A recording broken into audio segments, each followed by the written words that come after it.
Be a friend for the sake of Allah. All Muslims have friends, but only a few friendships can qualify as those for the sake of Allah. To love for the sake of Allah means loving someone above worldly motives or gains.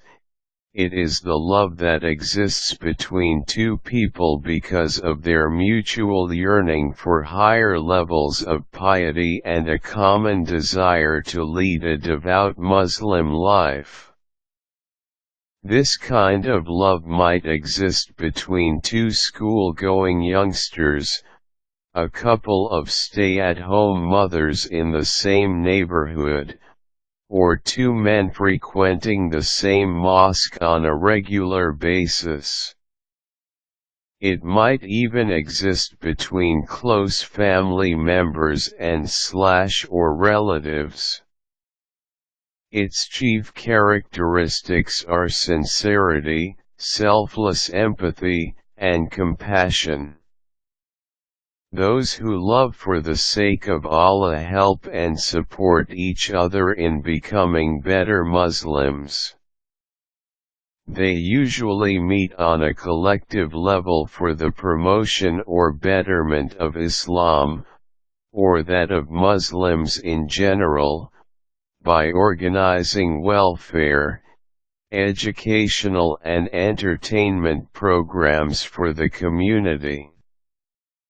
Narrated by Mu'adh bin Jabal, may Allah be pleased with him, Allah's Messenger, Allah's peace and blessings be upon him, said, Allah, the Exalted, has said, "For those who love one another for the sake of my glory, there will be seats of light, on the day of standing, and they will be envied by the prophets and martyrs."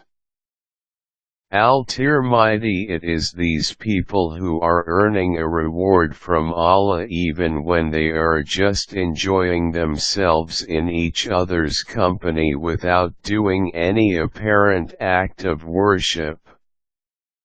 Narrated by Abu Dhar Ghifari, may Allah be pleased with him, Allah's Messenger, Allah's peace and blessings be upon him, said, "The best of deeds is to love for the sake of Allah and to hate for the sake of Allah." Sunan Abu Dawud, 4582. It is no secret that most people move around in those social circles that provide them some worldly benefit. They might attend corporate events in order to rub shoulders with the top management, hoping for a promotion. They might be seen at social galas to be classified with the city's upper-rung elite. They may invite only those families for dinner who can provide their children with better playdates, improving their future career or marriage prospects. Most of the bases of these social friendships are motives for personal gain. It is no wonder, then, that rich and glamorous people always have a high-flying social life, whereas poor and untalented people often lead lonely, isolated lives by comparison. These biased distinctions in forming human relationships begin as early as high school.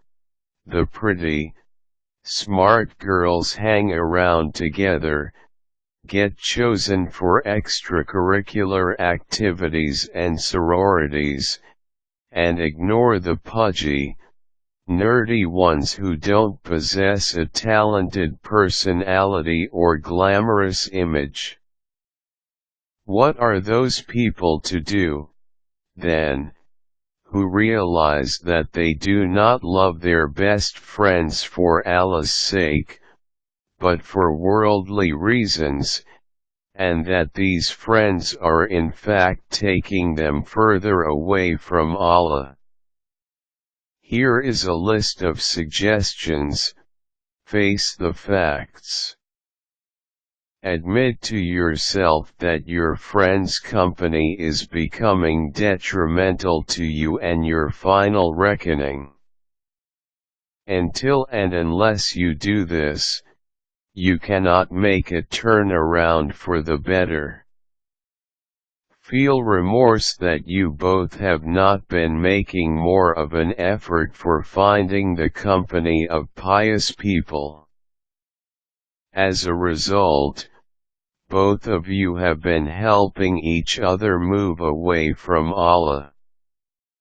Cutting off the friendship is not the solution. If the thought enters your head that maybe you should end the friendship, dismiss it. You and your friend both have to turn over a new leaf to make your relationship a means of pleasing Allah. Join a study group. Find places you both can frequent regularly, where people of your own age and background get together to study the Quran and Sunnah. Aim for gradual improvement. An abrupt, drastic change never lasts. Try to slowly and gradually change the wrong things that you do. Establish serious and mature communication between yourselves. Help and advise each other in a polite manner about what actions you both need to give up. Look out for new friends. In the long run, if either one of you feels that their best friend does not want to travel on the path towards reformation, pray for their guidance and keep trying to invite them towards the path of Allah.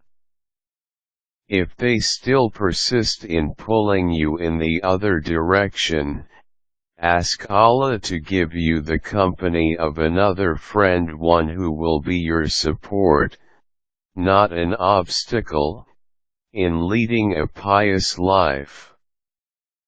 Remember that Allah is capable of everything. He is the only one who can provide you with a better friend. Remember that one's company is one's final destination. Anas bin Malik, may Allah be pleased with him, narrated that a desert Arab said to Allah's Messenger, Allah's peace and blessings be upon him, "When will be the last hour?" Allah's Messenger said, "What preparation have you made for it?" Thereupon he said, "I love Allah and His Messenger." Thereupon he, Allah's Messenger, said, "You will be with the one you love."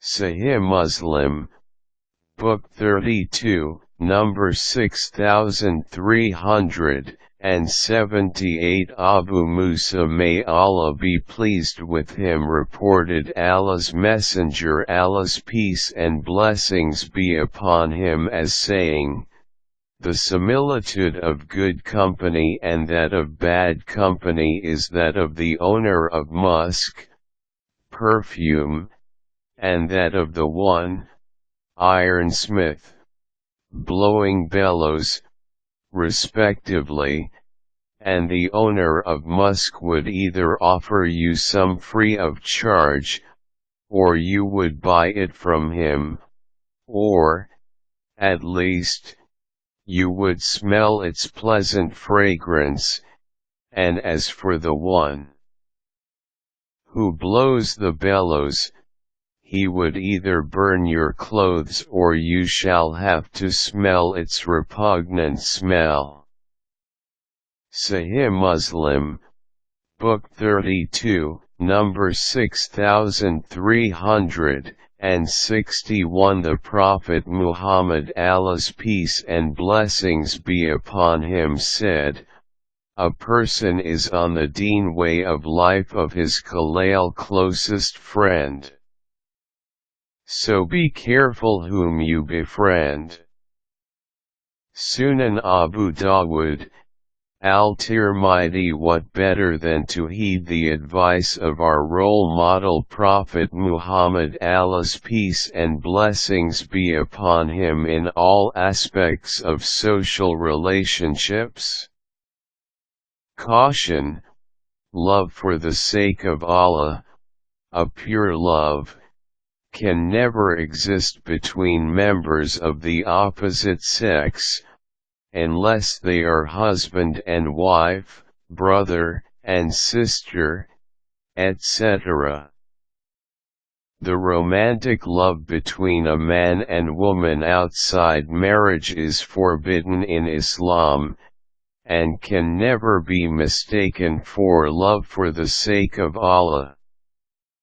Useful links: more on love for Allah's sake.